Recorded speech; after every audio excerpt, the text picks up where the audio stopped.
Querido amigo, hoje temos como alvo estudarmos os capítulos 4 e 5 de 1 Samuel. Nesses capítulos encontramos a dura disciplina do Senhor sendo realizada contra a liderança e o povo de Israel que não andava segundo seus princípios. Observando atentamente o texto do capítulo 4, podemos dar a ele o seguinte título: A contundente disciplina do Senhor. Os israelitas estavam certos em relacionar a sua derrota diante dos filisteus a uma ação ou a permissão de Deus. Por isso, Deus completou a disciplina infringindo nova e maior derrota ao seu povo, chamando-lhes então a atenção. Ora, diante desse relato é possível perceber o desafio que esse texto traz para nós.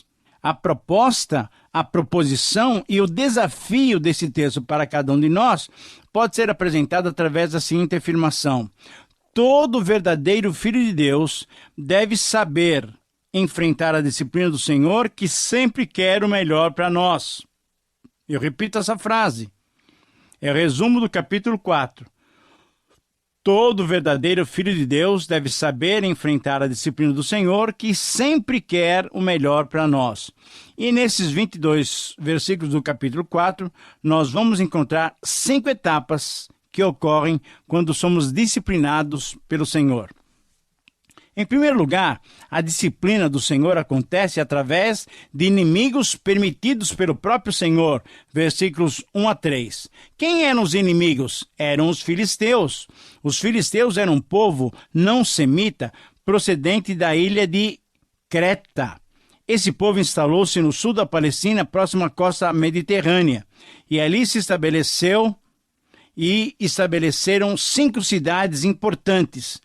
Eram Gaza, Gate, Asquelon, Asdod e Ecrom. E como ficou muito claro no livro de Juízes, Deus usou muitos povos pagãos, inclusive os filisteus, para afligir o seu povo, disciplinando o seu povo pelos pecados que os israelitas cometiam. A batalha, então, ocorreu entre a cidade de Ebenezer, isso é, Pedra de Ajuda, e não deve ser confundida com a Ebenezer, que vai surgir só no capítulo 7. Essa batalha surgiu então ali nas localidades de Ebenezer e Afec, que era uma cidade estratégica na fronteira dos dois povos. Esse foi o local da disciplina divina. Israel foi derrotado nessa primeira batalha, quando morreram 4.000 soldados. Por quê? Porque não guardava os princípios da lei divina. O pecado estava separando o povo de Deus. Deus sempre nos garante a vitória contra os nossos inimigos, mas desde que andemos com Ele. E assim também acontece hoje na vida do cristão. Não estamos falando da perda da salvação de jeito nenhum. Não perdemos salvação, mas estamos falando de uma vida derrotada, de uma vida fracassada diante dos problemas. Esse tipo de vida só acontece quando não vivemos em comunhão com Deus, quando não está sendo vivida uma vida de fé. Essa vida derrotada acontece quando não buscamos a intimidade com o Senhor. Na pergunta, então, feita pelos israelitas, percebemos como eles estavam encarando a sua relação com Deus. E era uma maneira errada de perceber essa relação. Porque, veja só, pela misericórdia e graça divina, Israel, o povo de Israel, tinha sido escolhido como seu representante entre as nações. Agora, eles começaram a pensar, eles suporam que Deus, então, agora era obrigado a lhes abençoar de todas as maneiras. Querido amigo, temos que nos lembrar constantemente que somente a obediência e o amor a Deus é que movem as ações de Deus em nosso favor. Certamente influenciados pelos cananeus, os israelitas pensavam que a simples presença da Arca da Aliança na batalha, eles pensaram que só a presença da arca traria vitória para eles. Estavam totalmente enganados. Deus não abençoa um povo e uma liderança pecaminosa. Deus abençoa, sim, aquele que vive retamente, buscando a sua justiça no próprio Deus, buscando a sua justiça, não em si mesmo, mas a justiça que vem do Senhor, através de uma vida de fé e de comunhão com Ele. Em segundo lugar, a disciplina do Senhor acontece, pois Ele é soberano e santo. Veja bem, Os israelitas estavam enganados porque supunham que teriam êxito pela simples presença da arca entre eles. A arca, na verdade, e especificamente o propiciatório, isto é, a tampa da arca, simbolizava a presença de Deus, indicava que Deus queria ter comunhão com seu povo. Mas a arca também indicava que Deus é soberano e santo. Ele está entronizado entre os querubins. Isto é, uma categoria de seres celestiais que, junto com outros seres, estão na presença de Deus, proclamando a sua santidade.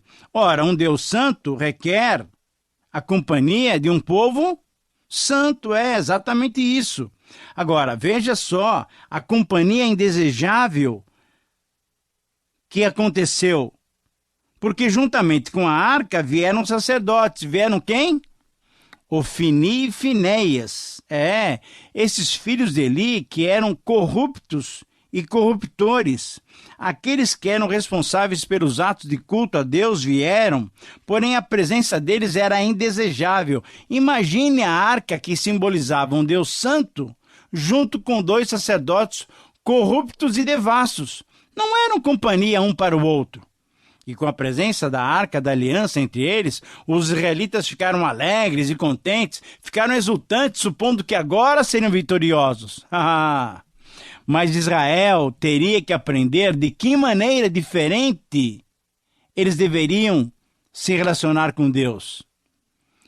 Eles não teriam qualquer vantagem pelo fato de levar simplesmente a arca para a batalha. Ter a arca com eles não significava que Deus estava com eles. Eles sim é que precisavam estar com Deus. Como os outros gentios e pagãos, os filisteus, quando ouviram aquela manifestação de júbilo no arraial dos israelitas, temeram, porque eles imaginaram que poderiam ser derrotados pela presença de Deus no meio de Israel. É claro que nós devemos temer a Deus, mas devemos temê-lo pelas razões certas, porque ele é santo, porque ele é soberano, porque ele é puro, mas também porque ele é amoroso, bondoso e perdoador. E você? Por que você teme a Deus? Qual é a motivação do seu coração? Você tem medo de Deus? Lembre-se sempre de Provérbios 9:10. O temor do Senhor é o princípio da sabedoria. Em terceiro lugar, a disciplina do Senhor acontece através de medidas definitivas. Nos versículos 7 a 11, nós encontramos essa colocação. Os filisteus criam que os ídolos ou outros objetos de cultos deveriam ser adorados, pois significavam a presença da divindade entre eles. O temor dos filisteus era razoável. Não deveriam temer pela presença da arca entre os israelitas. Por quê? Deviam temer, sim, pelo poder de Yahvé demonstrado na história do seu povo. Isto é, veja quantas gerações já tinham passado e ainda a libertação de Israel da escravidão do Egito era uma constante entre os povos inimigos de Israel. Infelizmente, agimos como os israelitas. Embora pertençamos a Deus, não entendemos que a comunhão e a vida de intimidade com Ele é que garante a sua companhia conosco. Enquanto isso, outros que nem são crentes sabem que, quando Deus age, ninguém pode impedir. Os filisteus, então, recobraram ânimo. Os filisteus também tinham seus líderes religiosos, e esses, por sua vez, encorajaram o exército filisteu contra Israel, mostrando-lhes que seria perigoso eles caírem nas mãos dos israelitas, pois certamente haveria vingança, porque Israel também já tinha sido escravo dos filisteus. Os filisteus, então, cumprindo os planos divinos, se encheram de coragem e lutaram. Lutaram com toda a tenacidade e venceram novamente Israel. Querido amigo, no verso 10 temos a segunda derrota dos israelitas diante dos filisteus. E com a arca, com os sacerdotes, com tudo mais, os israelitas sofreram mais uma fragorosa e grande derrota. Sabe por quê? É que a arca sem Deus é como se fosse uma caixa qualquer. Que valor tem uma caixa numa batalha? Não não tem nenhum valor. O povo sempre foi tentado a confundir a pessoa de Deus com os utensílios, com os objetos de culto. Ah, que tristeza! Esse é o perigo das imagens e de tudo aquilo que na religião tem tomado o lugar de Deus. Quando os homens pedem a comunhão com Deus, procuram arranjar qualquer objeto, qualquer coisa em que possam se refugiar, em que possam se garantir. Mas nada substitui a comunhão e a vida de intimidade e obediência aos princípios de Deus. Querido amigo, essa derrota foi mais dura, mais contundente, para chamar realmente a atenção de Israel. A palavra de Deus se cumpriu exatamente, pois os filhos de Eli morreram ali no mesmo dia. Eles eram sacerdotes, deveriam representar a Deus diante do povo, mas estavam dando um péssimo testemunho. Estavam fazendo o povo abandonar o Senhor. Então Deus não permitiu que tal situação continuasse. Os 2 filhos de Eli, Ofni e Finéias, foram mortos. E o texto termina com uma nota lamentável. E foi tomada a arca de Deus. Essa frase, ou uma variação dessa frase, ocorre 5 vezes nesse capítulo, mostrando que esse é o enfoque da narrativa. Foi tomada a arca de Deus. Em 4º lugar, a disciplina do Senhor é executada de uma forma extrema.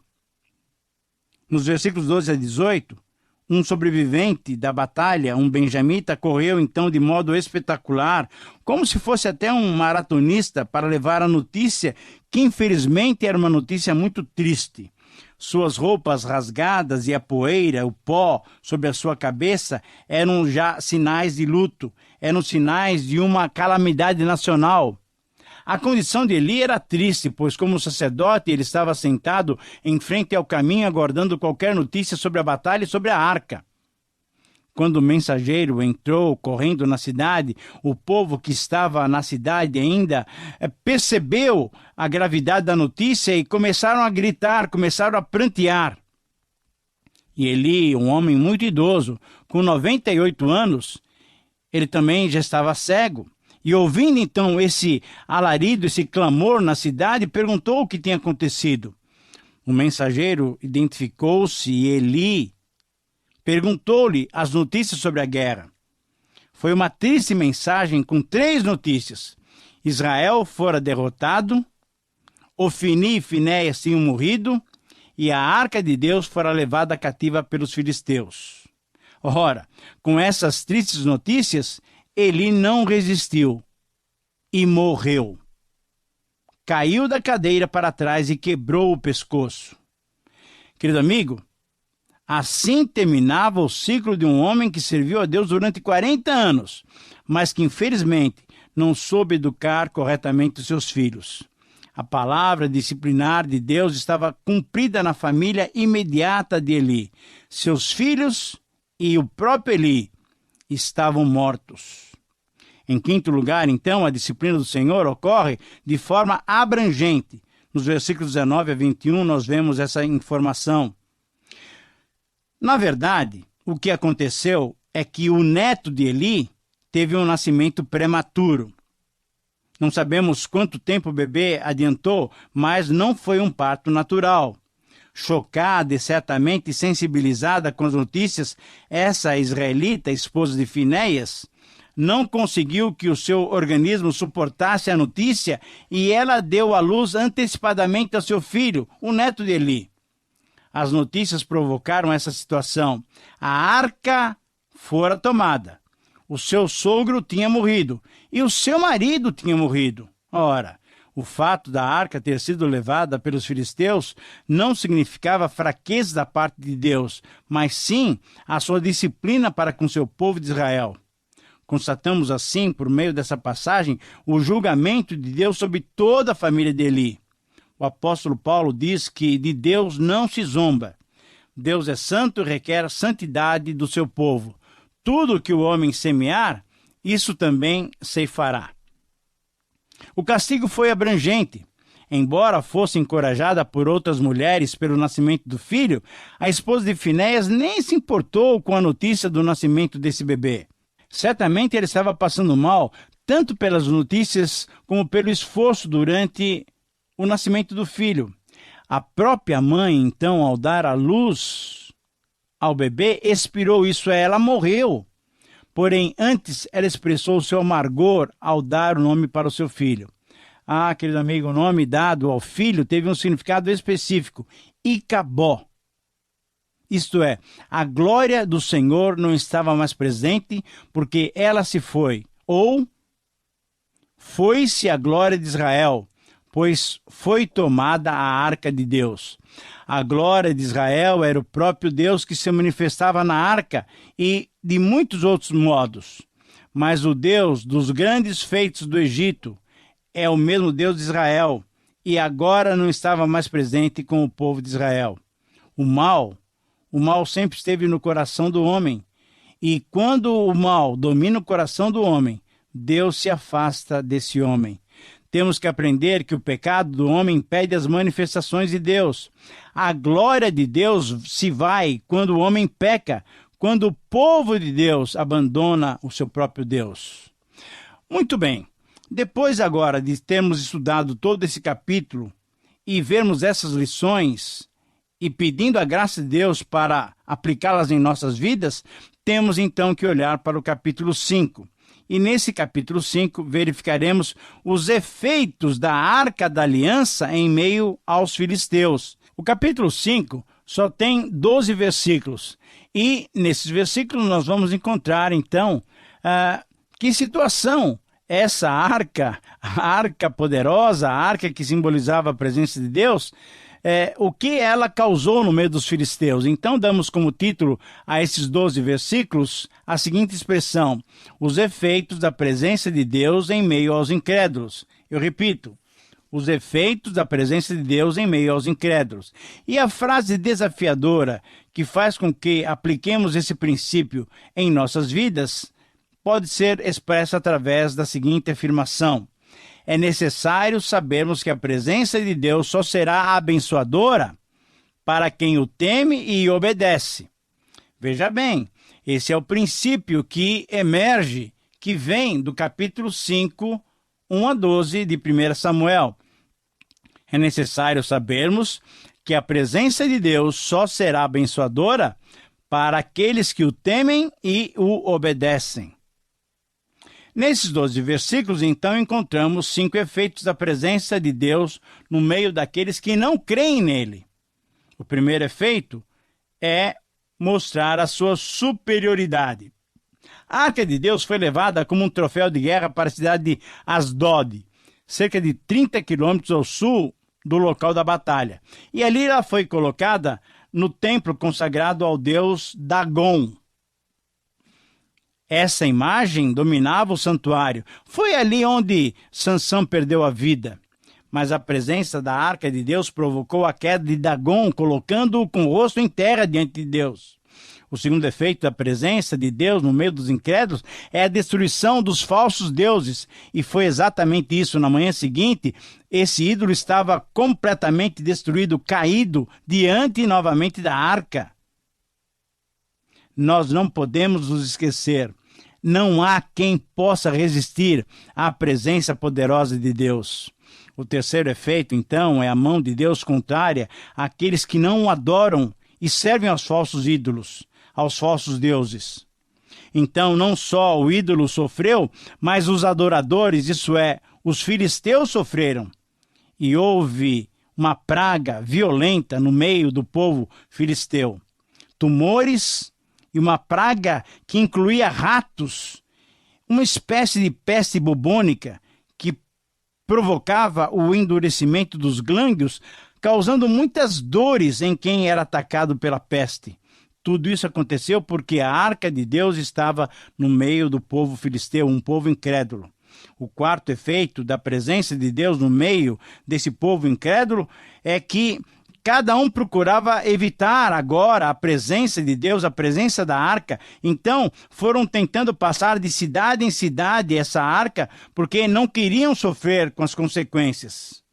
E aí, o quinto efeito da presença de Deus é que nós percebemos que esses homens tiveram que reconhecer que, de fato, quem lhes podia ajudar, quem lhes podia sanar aquela peste, aquele mal, era o próprio Senhor. No verso 9, nós vemos exatamente isso. Deus agindo duramente contra a cidade de Gade. A punição foi tão dura que logo despacharam a arca para Ecrom e assim para outras cidades. E o princípio é esse. O verdadeiro socorro só vem do Senhor, que fez os céus e a terra. Não há ídolos ou qualquer ser humano justo diante do Senhor. Todos caem e são destruídos pela sua santidade. Somente o sangue de Jesus nos capacita a nos colocarmos diante do Senhor. A minha oração é que você usufrua da presença de Deus por ser alguém que o teme, o obedece e o ame sobre todas as coisas. Espero que Deus te abençoe. A minha oração é essa e eu o aguardo para o próximo programa.